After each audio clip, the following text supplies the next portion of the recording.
de la investigación. ¿Qué es lo que vamos a investigar? Luego viene la metodología, donde tienen que estar las entrevistas, las técnicas, las pruebas, los tests. Sí, todo, fechas, lugar. En el 3 dice lo de los tests. No. En la metodología está todo lo que has usado. Si tú has usado un test, qué sé yo, de familia, la metodología lo pones. Test de la familia aplicado a tal persona, en tal fecha y en tal hora. Nada más. ¿Y para qué sirve el test? También, ¿no? Que sirve para evaluar, nada más. Y en resultados es donde pones ya el resultado de ese test. Entonces pones, el test de la familia aplicado por tuvo este resultado. Si ese informe no se pone antecedentes del niño. Eso es lo que les digo. En casi todos los informes se puede. Esto es una cosa básica. Ustedes pueden tener más capítulos o más situaciones que dependiendo de cuál sea el medio en el que están trabajando. Porque si están trabajando en un medio judicial, en las unidades, por ejemplo, siempre van a poner como antecedente o como encabezado, creo que es, la causa, el número de causa, quién se lo pide, y bla, bla, bla, bla, bla, bla, bla, bla, ¿no? Ahora, ¿qué es lo que pide? Es lo que va en el objetivo pericial. Pero quién, cómo, cuándo, dónde y quiénes son los actores de esto va antes. No lo ponemos, no se lo ubica aquí en la estructura básica, porque realmente eso depende de las instituciones y de para quién trabajen, en otras palabras. Porque para otras instituciones van como los datos de filiación. En lo privado, por ejemplo, como peritos privados, ponemos como un encabezado como con datos de filiación de la familia que vamos a evaluar o de las personas que vamos a evaluar y de qué se trata más o menos la causa. Pero no necesariamente pones un antecedente, ¿sí? Solamente el tema. Ahora, por ejemplo, en las unidades, yo he visto informes únicos súper interesantes de las unidades de familia, en la que ponen en esa parte, en alguna parte del encabezado, el antecedente de todos los juicios que tiene esta familia, que me parece súper útil.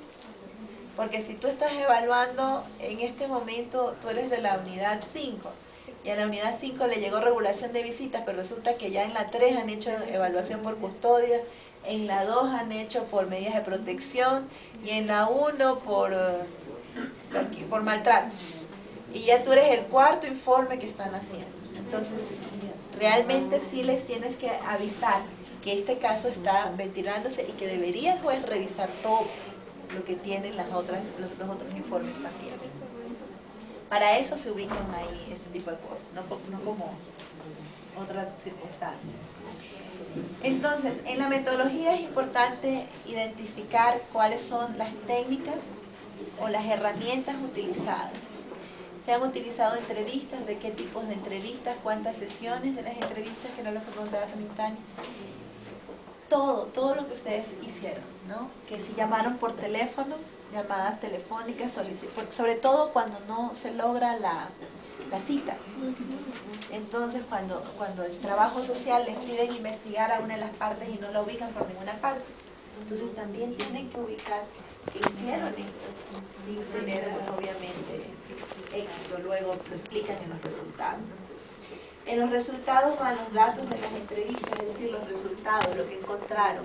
Acuérdense que en las entrevistas nosotros también sacamos información de la historia clínica, ¿no? De la anamnesis, de la historia, de lo que conviene para cuando se investigue en este caso. Porque en el ámbito forense no es como en el clínico, que estamos preguntando vida, pasión y muerte. Estamos preguntando lo que nos interesa y lo que está relacionado al caso.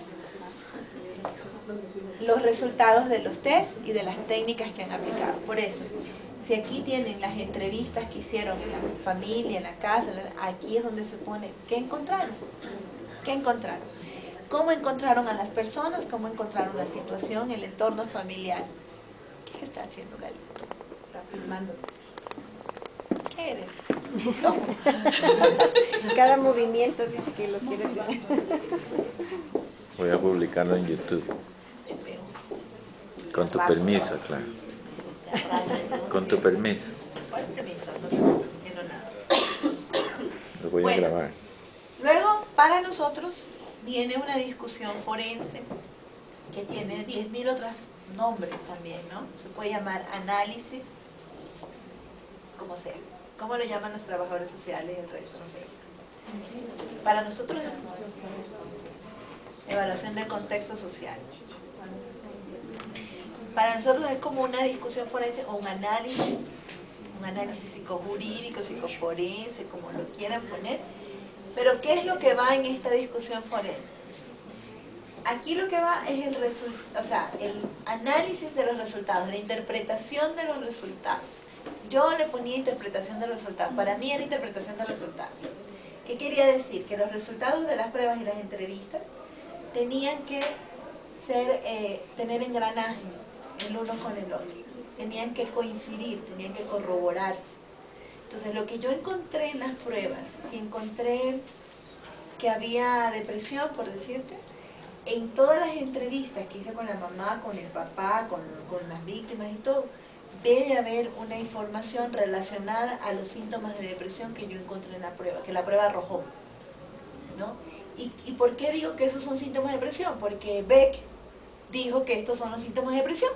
Entonces, ahí está mi discusión de esa triada famosa que hablábamos en el curso de redacción de informes, de los datos empíricos, de las referencias, el marco teórico y el análisis profesional. Ahí es donde entra el criterio. Esa es la parte más fundamental del informe. ¿Por qué? Porque es justamente lo que no sabe el juez, lo que no sabe el fiscal. Porque cualquiera puede hacer todo lo demás, por último, ¿no? Pero esta es la parte científica, la parte sustentatoria de todo el informe. Esto sustenta lo que yo voy a concluir sobre esta base, ¿no? Esto sustenta, ¿y sobre qué yo tengo este sustento? Sobre los resultados de la metodología que he aplicado. Por eso es que decíamos que el informe tiene que organizar sus contenidos, porque no pueden poner la discusión forense antes de tener la metodología y los resultados de todo. No pueden poner los resultados primero y la metodología después, porque ¿los resultados de qué?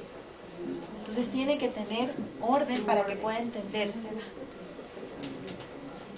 Ahí sí vienen las conclusiones, y es donde más metemos la pata, porque las conclusiones son, creo que, lo más difícil de hacer, porque tendemos a repetir todo lo que dice el resto del informe.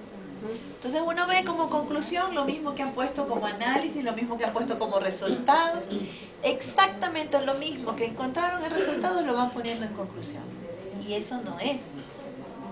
La conclusión es la respuesta a la pregunta o a la investigación. ¿Sí? ¿Qué estamos evaluando? Supongamos, a ver, digan algo que evalúen. Abuso sexual. Yo basta, ¿no? Nosotros ya hicimos nuestras pruebas de la entrevista única, ¿no es cierto? Ya encontramos toda la información relacionada a la situación de abuso en la entrevista única. Ya le aplicamos pruebas. Ya sabemos que el niño tiene un nivel de ansiedad súper alto y en relación a la presión que ha sentido de los adultos por todo este tiempo que ha sido vulnerado. Además, tiene depresión. Además, le pasamos la prueba de abuso y maltrato y resulta que tiene afectado el eje cognitivo, el eje emocional, ¿no? En tales y tales características. ¿Qué características son? En el eje emocional, tristeza, vergüenza, culpa. ¿De dónde sacamos tristeza, vergüenza, culpa? Indicadores de abuso sexual, ¿de acuerdo a quién? A los señores que tenemos ahí por el librito, el cartón, igual, ¿no? Ya tenemos esa información. Ahora nosotros hemos logrado que lo que encontramos en la entrevista y lo que encontramos en las pruebas apunta a los indicadores de abuso sexual. Entonces existen, obviamente, indicadores relacionados a este tema. Nuestra conclusión ante la pregunta del juez, ¿existe la naturaleza del hecho? Efectivamente, se observa y se ha podido corroborar durante la entrevista y las pruebas, la presencia de indicadores o de criterios relacionados al abuso sexual en la infancia. El CIE-10, que es un manual de trastornos psiquiátricos y, bueno, mentales y todo lo demás, tiene una parte que habla de problemas relacionados al abuso sexual. Y de acuerdo a lo que dice el niño, nosotros podemos decir que estos problemas son relacionados al abuso sexual por parte de una persona del grupo de apoyo primario o no del grupo de apoyo primario, es decir, de alguien de la familia o alguien fuera de la familia. Entonces, normalmente a veces se utiliza el CIE-10 para ubicar esto. Pero en el caso, por ejemplo, de las conclusiones de todos nosotros, el punto es llegar en este momento a decir, ¿hay o no hay indicadores de esto o de lo otro? ¿No? Tomamos la prueba de credibilidad y resultó altamente creíble. Entonces, esa es la otra conclusión. De acuerdo al testimonio del evaluado, que resultó altamente creíble, el responsable de esta situación ha sido identificado por el evaluado como tal persona, inclusive, ¿no?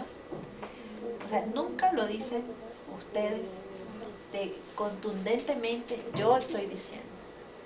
Es el testimonio del evaluado. Él lo dijo. Y en eso me baso. Y lo que yo afirmo es que de acuerdo a mi técnica de credibilidad, ese testimonio es creíble. Esa es mi afirmación. Mi afirmación no es que el hombre lo abusó, es que el testimonio es creíble. ¿Y quién dio el testimonio? Es la víctima. Eso es fundamental para que ustedes cuiden de su vida en el futuro. Entonces ahí tienen las dos preguntas que responden a la investigación de abuso sexual en cualquier contexto. ¿Qué es lo que les interesa en abuso sexual? Saber si existió el delito y quién lo cometió. Punto. Ahora, por ahí a veces quieren saber si la familia fue cómplice, si hubo si tienen un soporte de familiar de apoyo, si se mantiene o no en la casa. Eso ya son extras, ¿no? Eso ya son otras situaciones que se pueden dar. A veces hay niños en los que en la casa donde viven son víctimas de abuso no solo de una persona, sino de varias. Entonces, es pertinente sacarlos de ahí, ponerlos en una familia acogiente, sí o no. O sea, ya esas son otras situaciones que se van dando más allá del abuso, pero por las condiciones que se van encontrando dentro de la familia. Pero las dos preguntas básicas son esas, y en las conclusiones tienen que ir. Y si ustedes en la investigación encuentran otras cosas, como las que estaba diciendo, deben haber puesto en la metodología cómo las evaluaron, deben haber puesto en los resultados eso que encontraron, que la familia hay más de un abusador y que por lo tanto el niño está en riesgo. Entonces tienen que haber puesto en los resultados que se encontró una familia con tales condiciones, y que de acuerdo a lo que el niño ha verbalizado también indica que no es la única persona que lo ha abusado, qué sé yo. Todo lo que encuentren, para que luego en las conclusiones puedan decir si existe, también hay un nivel de alto riesgo para el niño. Y por lo tanto se recomienda ya en las recomendaciones, frente a estos niveles de riesgo tan elevados, que se busque un espacio de protección para el niño mientras o hasta que se puedan mejorar las condiciones de vida que puede tener en este momento. Entonces, esas son ya después las recomendaciones. Una de las cosas importantes es nunca recomendar como juez o como fiscal. Nunca recomendar que le den tantos años al desgraciado. O nunca recomendar elsicario.com.